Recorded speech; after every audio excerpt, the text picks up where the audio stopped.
Hello? Kay, how's my little baby girl? I was thinking about you only yesterday because I saw this fantastic fur coat. You are wrapping up warm, aren't you? I mean, people in foreign countries never know how to dress properly for the weather. Mom, it's so sweet of you to worry, but I'm fine, really. The trip's a breeze, no worries. I mean, there's... Well, when are you coming back? Frank is dying to meet you. Frank? Oh, yeah, your singer. You two seeing each other then? Oh, you'll never guess the surprise he gave me yesterday. No, I suppose I won't.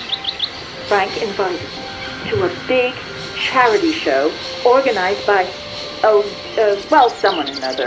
Anyway, they got him singing a couple of old numbers from his repertoire, and in the end, he asked me to go up on stage with him. Can you imagine me, your mother, on stage in front of thousands of people? Wow, I would have loved to have been there. Not too emotional, I hope. Oh, too emotional by far, especially as I hadn't even been to the hairdresser. Well, I didn't even have the proper dress on. But Frank promised me he'd see to that next time. Oh, he's such a cutie, and he's got the sweetest little... I'm sure he has, Mom. It would be so good if you could join us one day. Let's see, when is his next gala? I'm so forgetful these days. I swear I'd lose my head if it weren't in the clouds. You just watch out, my girl. Them years will catch up with you much quicker than you think. I'll look out for them, Ma. Nice to hear your voice. Lots of love. Well, to you too, my little munchkin.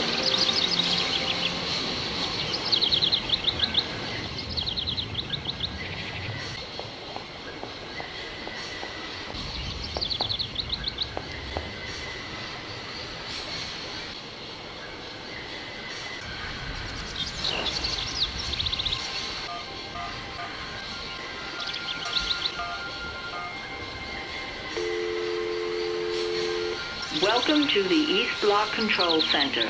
If you are using the Haltenberg lock, press 1. If you are using the Morloff lock, press 2. If you are using the Koningpass lock, press 3. If you are using the Barakstadt lock, press 4. If you want to raise the water level, press 1. If you want to lower the water level, press 2. You want to raise the water level in the Barakstadt lock? To confirm your choice, press star. Your request has been logged. Unfortunately, our regional technician is currently on holiday, and no replacement is available. We will reply to your request within 48 hours. In case of an emergency, please operate the lock system manually. We apologize for delays to our service.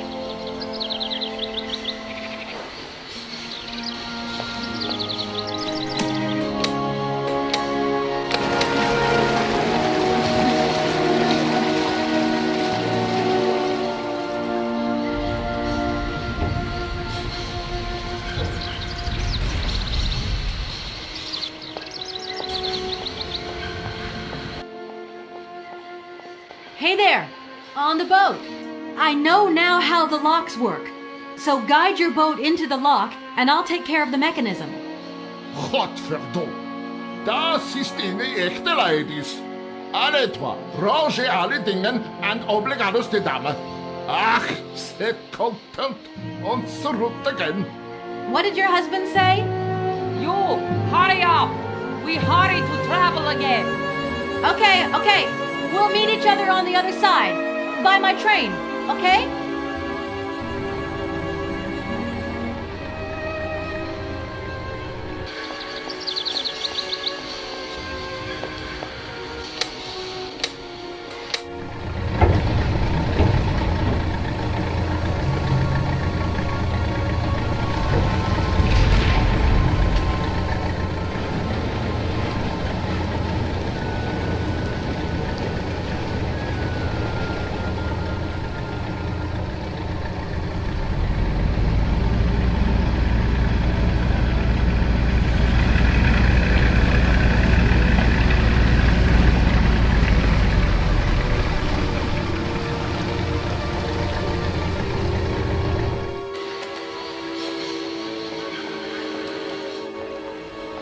There.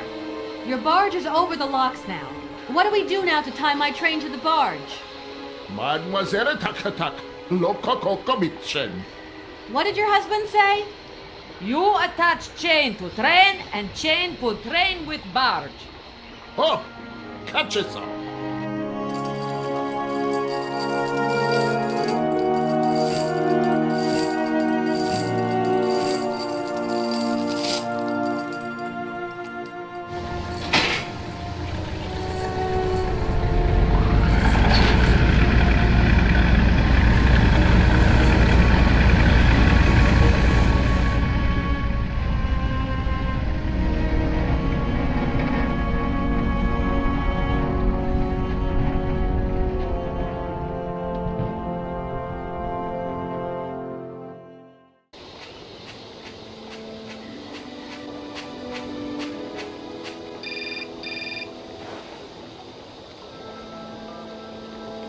Hello, Kate Walker here. Miss Walker, this is Professor Potts. I'm about to start my lecture on the Yukols at any moment. Please make haste to come. Okay, I'll give it my best. Excellent. We'll be in the main lecture hall. See you soon.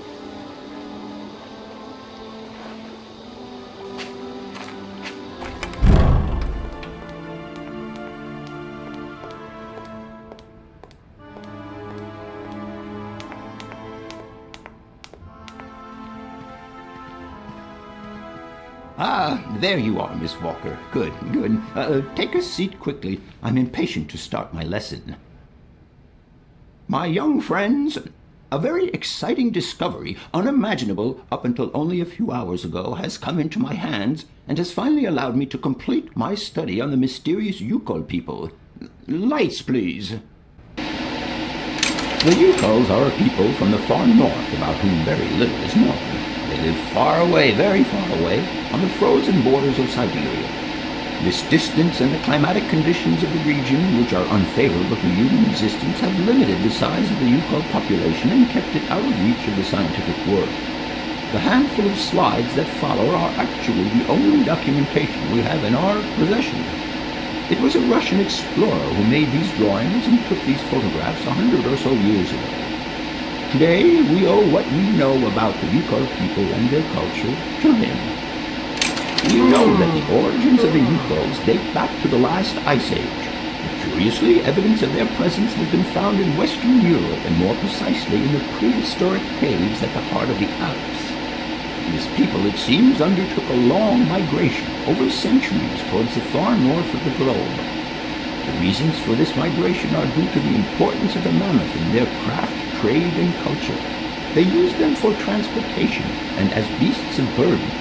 The mammoth brought them meat, skins, fat, and ivory. Man and animal lived in symbiosis. There's no doubt about it. Mammoths started to drift away from the region due to changing climatic conditions, and the Yukols followed them to the north, to the edges of Syberia. Prehistoric cave drawings, identified as Yukol in origin, first led me to the extraordinary hypothesis that the Yukols had managed to domesticate the mammoth. They are, to the best of our knowledge, the only prehistoric people to represent a man riding a mammoth. Today, because of this genuine mammoth skin effigy, identified by myself as an authentic Neolithic object, I can confirm this hypothesis. Yukol forebears managed to tame mammoths. Prehistoric man uses little imagination. He draws what he sees and represents scenes from real life. This familiar day-to-day object is actually a children's toy. As we have seen, Yukol existence was inextricably linked to that of the mammoth. They used its skin for clothing and to make the roofs and walls of their houses. They used the tusks to build the frameworks of their homes, as well as weapons, tools, and jewelry. Curiously, the disappearance of the mammoth 12,000 years ago had no immediate effect on the Yukol's way of life. It seemed that for a long time after, the people maintained their strong bond with the mammoth through the centuries. As incredible as it may seem, the Yukol people have continued right up until the start of this century to feed themselves on mammoth meat, and to use the skin for clothing and shelter. Their ivory craftwork industry is still flourishing. It would appear that to preserve ancestral customs, the Yukols learned how to exploit through the centuries the large number of frozen mammoth carcasses that were perfectly preserved in the ice of the Siberian tundra.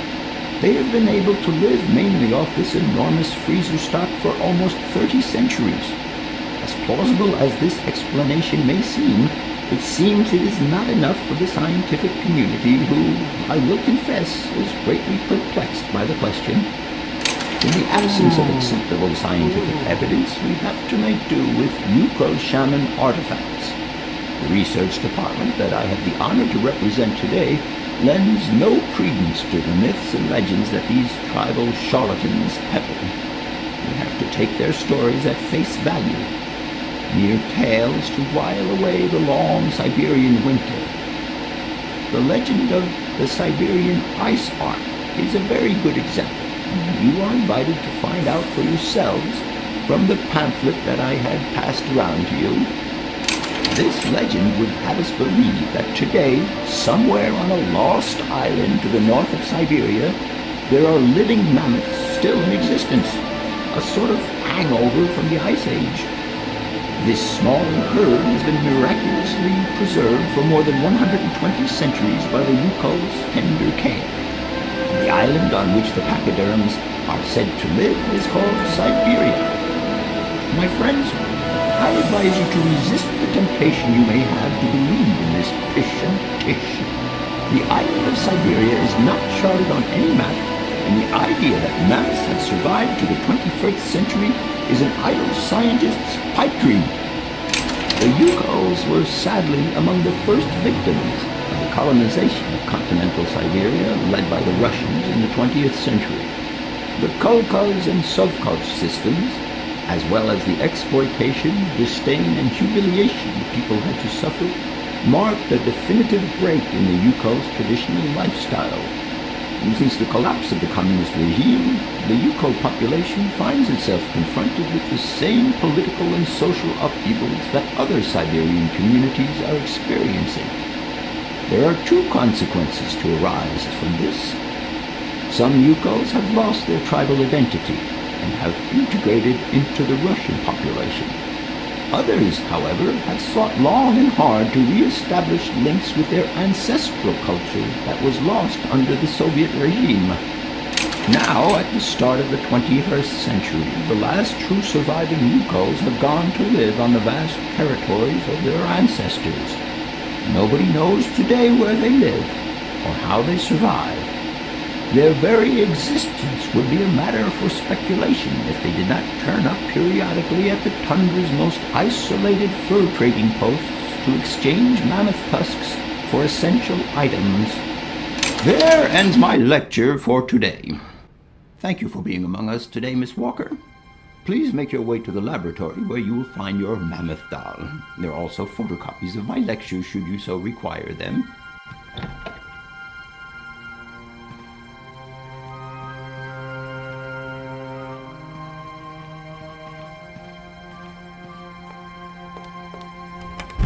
Professor, it's me.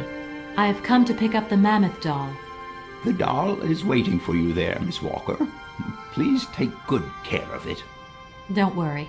I'm beginning to get quite attached to it myself. I must congratulate you for your lecture. You were right. The subject is absolutely fascinating. I never believed that mammoths could be so interesting. What you heard was only the tip of the iceberg, my dear. But if I have at least awoken a passion in you, I'm only too proud. Did Hans Varlberg agree with your hypothesis on the Yukols being able to tame mammoths? Now, Hans was no man of science. His pathological obsession was to find mammoths that were still in existence. Such a hypothesis is somewhat overblown, don't you think? You don't believe in it yourself? Mammoths died out thousands of years ago. Of this we are certain. Today, the only mammoths in Syberia are frozen ones. Do you know where Hans might have gone after his stay here in Barrackstadt? No, but I would not be surprised if he left in search of the Yukols, or what is left of them today. I would have loved to study at a university like this. No age is too old to start learning, my dear. Maybe, but you know, the eternal student and all. You prefer being an eternal lawyer? I have more important things to deal with. Live problems, not things that died millions of years ago. Everyone has their own priorities, my child. I'll leave you in peace. I hope I haven't disturbed you too much. Sorry? No, not at all, my dear child.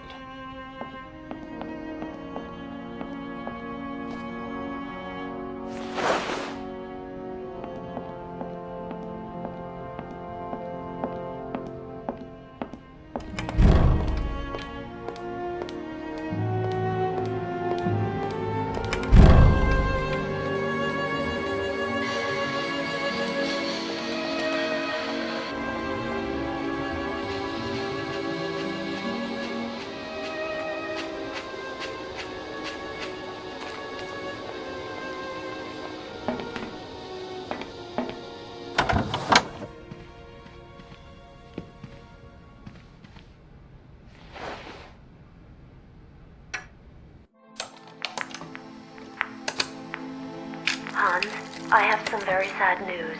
Our father is dead. He passed away peacefully last Sunday in his sleep. I feel so lonely now. Father had been but a shadow of himself since your departure. I had to take care of everything for him. Housework, factory paperwork, the workforce, clients, everything. And now, today, well, I really don't know who or what I'm fighting for. Times are so hard, and this terrible war is destroying everything. Nobody cares for our automatons anymore. I just think about you returning. And when you do return, I will have turned this factory into a palace worthy of your genius. Please take care of yourself. I love you so much, Anna.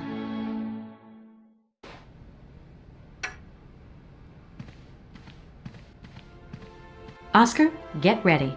I'm going to start winding up the clockwork engine. Good, Kate Walker. Then we can carry on our journey. An engineer prides himself On punctuality. I know, Oscar, I know.